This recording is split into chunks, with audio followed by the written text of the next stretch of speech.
story was told by the native doctor himself when I was sitting in his waiting room. It was the kind of tale that makes you forget why you came in the first place. He killed his own brother, the old man said, his voice heavy. And for what? A piece of land?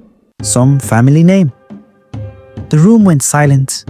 No one dared interrupt. It all started 2 years ago when Chidi took his wife and children back to the village for Christmas. They hadn't been home in years, but his brother, Emeka, had been calling him to come so they could celebrate together.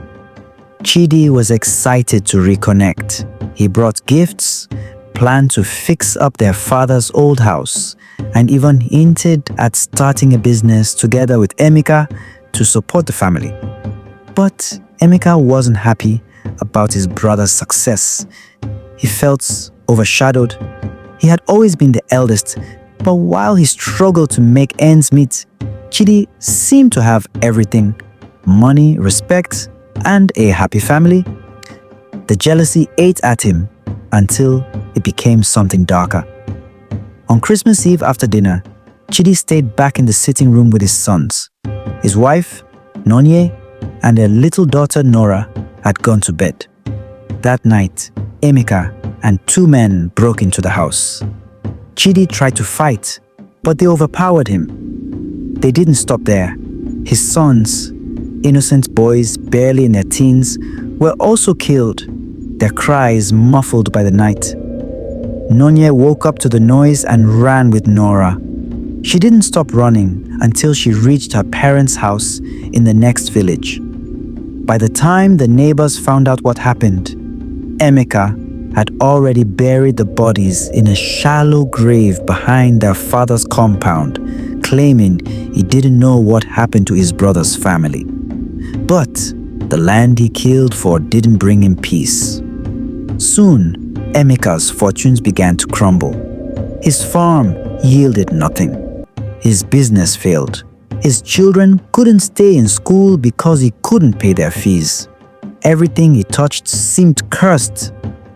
When his eldest son, Obi, began to act out, stealing, fighting, and failing at everything, Emeka decided to consult me, the native doctor. He wanted to know why his life was falling apart and if there was a way to fix it. I told him to bring kola nuts and a white chicken, and I'd find the answer. When I performed the divination, what I saw, it was clear and unchangeable. The person who was meant to lift your family, I told him, is dead. He looked confused. Who? Chidi's son, I said. Your brother's first son. He was destined to become a great man. A man who would bring opportunities to your children. But you killed him out of greed. Emeka's face went pale. He stammered, trying to deny it, but his guilt was written all over him. What can I do to reverse it? He begged. There's nothing to do, I replied. The ladder your children would have used to climb in life is gone. You destroyed it. Your greed has sealed their fate. They will remain wretched, just like you, until the day they die. The room was quiet when I finished telling the story. No one dared breathe too loudly. That's the thing about greed. It doesn't just take, it destroys. Emeka is still in the village, old and broken, while Nonye and her daughter Nora have built a new life in the city.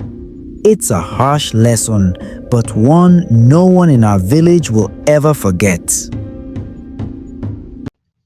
Thank you so much for watching this video. Please, if this story interests you, kindly drop a comment. Tell us what you learned from the story. And if you're new to the channel, you're welcome. Please kindly subscribe, like, share with your family. Thank you so much. Thank you. Please kindly turn on your notification bell so you get notified whenever we post another story. Thank you so much, everyone.